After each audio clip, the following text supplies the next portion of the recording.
জারণ বিজারণ রিলেটেড কয়েকটা খুবই ইম্পর্টেন্ট আমরা এমসিকিউ সলভ করব। তো চলো বেশি কথা না বলে এমসিকিউগুলো সলভ করি। প্রথম কোশ্চেনটা বলছে নিচের কোন বিক্রিয়াটি রেডক্স নয়? বারবার আসা কোশ্চেন, বারবার আসে। এটা সিকিউতে আসে, এমসিকিউতে আসে, শর্ট কোশ্চেন, বড় কোশ্চেন, সব জায়গায় তোমার আসে। তো বলছে কোনটি রেডক্স নয়, রেডক্স বিক্রিয়া নয়। আচ্ছা রেডক্স মানে কি? রেডক্স মানেই হলো তো জারণ বিজারণ। রেডক্স মানে কি? জারণ বিজারণ। তার মানে কি কোশ্চেনটা আলটিমেটলি দাঁড়াচ্ছে যে নিচের কোন বিক্রিয়াটি জারণ বিজারণ বিক্রিয়া নয়। আচ্ছা জারণ বিজারণ বিক্রিয়া কোনগুলা? যেই বিক্রিয়াতে কি হয় মূলত ইলেকট্রন আদান প্রদানের মাধ্যমে যেই বিক্রিয়া সংঘটিত হয় তাকে বলা হয় জারণ বিজারণ বিক্রিয়া, তাই না? তো এখানে আমার এমন একটা বিক্রিয়া খুঁজে বের করতে হবে যেখানে ইলেকট্রনের আদান প্রদান হয় নাই। আচ্ছা ইলেকট্রনের যদি আদান প্রদান হয় তাহলে আমরা কি জেনে আসছি? আমরা জেনে আসছি যে যখন ইলেকট্রনের আদান প্রদান হবে অর্থাৎ জারণ বিজারণ বিক্রিয়া হবে তখন বিক্রিয়ক এবং উৎপাদের মধ্যে যে মৌলগুলো আছে এতে জারণ সংখ্যার মানের পরিবর্তন হবে। কিসের পরিবর্তন?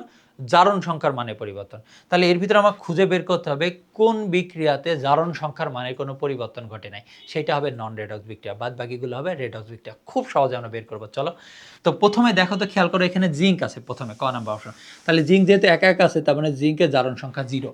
জিঙ্কের জারণ সংখ্যা কত?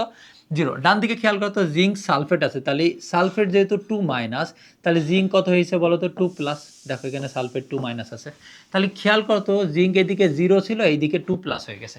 তার মানে নিশ্চয়ই জিঙ্ক কি করছে? ইলেকট্রন দান করছে। ইলেকট্রন দান করছে বিধায়ী তোর জারণ সংখ্যা চেঞ্জ হয়েছে, তার মানে জিঙ্ক এখানে জারিত হয়েছে। তো প্রথমটা হবে না, প্রথমটা অ্যান্সার হবে না, এটা একটা রেডক্স বিক্রিয়া। দ্বিতীয়টায় আসো। দ্বিতীয়টা খেয়াল করো তো, এখানে অক্সিজেন আমরা জানি 2- হয়। অক্সিজেন যদি 2- হয়, দেখো তো অক্সিজেন এখানে আছে 3টা আর আয়রন আছে 2টা। তাহলে আয়রনের 2 নিয়েছে অক্সিজেন, তাহলে অক্সিজেনের 3 নেবে আয়রন। তাহলে আয়রনের মান কত হবে? আয়রনের মান হবে হলো 3+। তাহলে বাম দিকে আয়রন আছে হলো 3+, অর্থাৎ ফেরিক, ফেরিক আকার আছে। ডান দিকে একটু খেয়াল করতো আয়রন কত আছে? আয়রন এখানে হয়ে গেছে 0। তাহলে আয়রন দেখো তো 3+ থেকে 0 হয়ে গেছে, মানে কি আয়রন ইলেকট্রন গ্রহণ করেছে।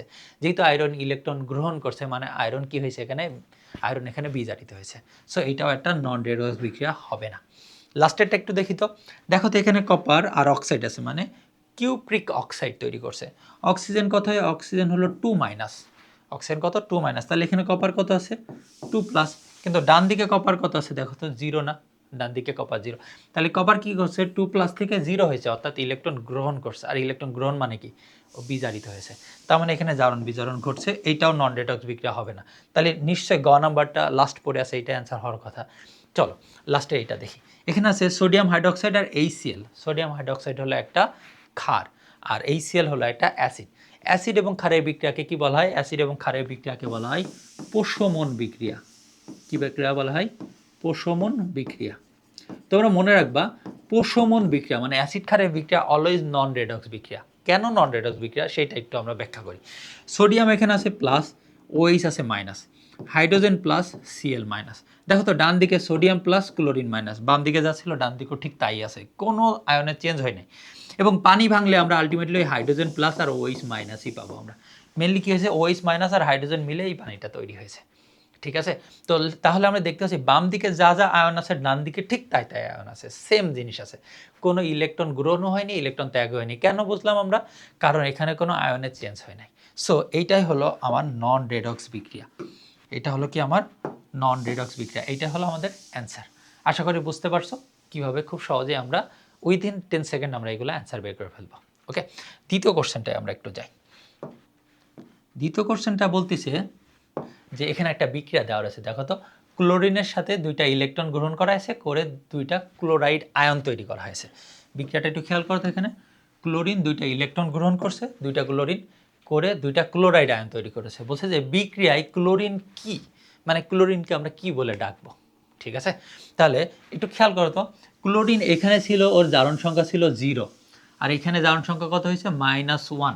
কত হয়েছে? -1, মানে ইলেকট্রন গ্রহণ করছে, দেখাচ্ছেই তো, ওরা দেখাচ্ছি তো ইলেকট্রন গ্রহণ করছে। আর ইলেকট্রন যদি মানে গ্রহণ করা হয় যেই বিক্রিয়ার মাধ্যমে, তাকে কি বলা হয়? তাকে বলা হয় বিজারণ বিক্রিয়া। কি বলা হয়? বিজারণ অর্ধ বিক্রিয়া বা বিজারণ বিক্রিয়া। তাহলে বিজারণ বিক্রিয়ার মাধ্যমে কি হয়? ইলেকট্রন গ্রহিত হয়, আর জারণ বিক্রিয়ার মাধ্যমে ইলেকট্রন ত্যাগ হয়। তাহলে এখানে ক্লোরিন ইলেকট্রন গ্রহণ করছে মানে বিজারণ বিক্রিয়া সম্পন্ন করছে। আর বিজারণ বিক্রিয়া কারা সম্পন্ন করে? যারা জারক, যারা জারক। তাহলে জারক কোন বিক্রিয়া সম্পন্ন করে? বিজারণ বিক্রিয়া সম্পন্ন করে। জারক বিজারণ বিক্রিয়া সম্পন্ন করে। অর্থাৎ ক্লোরিন যেহেতু বিজারণ বিক্রিয়া সম্পন্ন করছে, ওই ইলেকট্রন গ্রহণ করছে, তাহলে ক্লোরিন এখানে কি হবে? একটা জারক। তাহলে এখানে অ্যান্সার কোনটা হবে? অ্যান্সার হবে হলো খ নাম্বার, জারক। ওকে, লাস্ট আমরা 3 নাম্বার কোশ্চেনটা একটু যাই। এইটা বেশ পেঁচানো একটা কোশ্চেন, সুন্দরভাবে দেখবে, ঠিক আছে? আচ্ছা, এখানে যে বিক্রিয়াটা দেখছি সেখানে আমরা দেখতেছি যে এখানে H2O2 আছে। H2O2কে কি বলা হয়? H2O2 হলো পার অক্সাইড, হাইড্রোজেন পার অক্সাইড। হাইড্রোজেন পার অক্সাইড ভেঙে গিয়ে কি তৈরি করছে? হাইড্রোজেন অক্সাইড অর্থাৎ পানি তৈরি করছে, এবং সাথে তৈরি করছে হলো অক্সিজেন। সাথে কি তৈরি করছে? অক্সিজেন। ওকে ওকে, এবার বলতেছি যে এখানে যে হাইড্রোজেন পার অক্সাইডটা আছে আমার, হাইড্রোজেন পার অক্সাইড, এটা কি হিসেবে কাজ করছে? জারক না বিজারক? ওকে, তো চলো আমরা এই বিক্রিয়াটা একটু খেয়াল করি। এখানে পার অক্সাইডে আমরা জানি অক্সিজেনের জারণ সংখ্যা মান হয় -1। পার অক্সাইডে অক্সিজেন কত হয়? -1।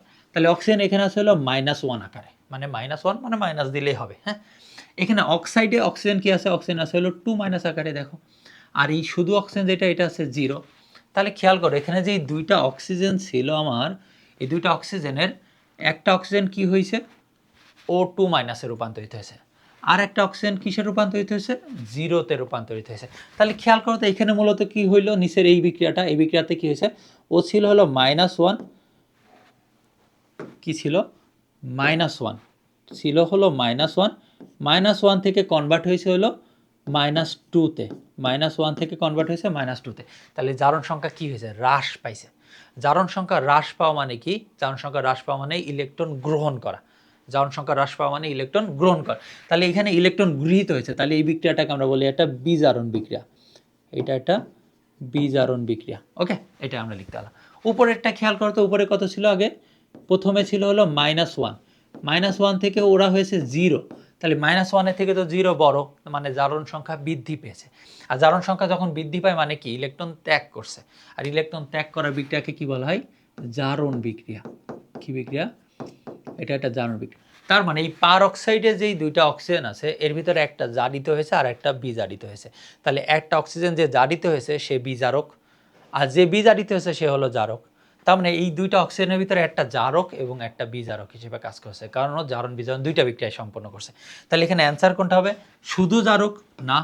কারণ কি? শুধু জারক হিসেবে কে কাজ করছে? এই যে এই বিক্রিয়াটা যে সম্পন্ন করছে সে জারক হিসেবে কাজ করছে। শুধু বিজারক না, এটা হবে না। কারণ শুধু বিজারক এইটা হবে। এখানে অক্সিজেন দুইটা আছে, একটা জারক এবং একটা বিজারক হিসেবে কাজ করছে, মানে দুইটা হিসেবে কাজ। তাহলে অ্যান্সার হবে কোনটা? জারক এবং বিজারক উভয় হিসেবে কাজ করছে। তো আশা করি এই তিনটা যেই আমরা এমসিকিউ সলভ করলাম, এই তিনটা একদম বেসিক এমসিকিউ। এই এমসিকিউ যদি তুমি পারো, বেসিক বলতে বলছে যে এখান থেকেই তোমার কোর্সটা শুরু হবে।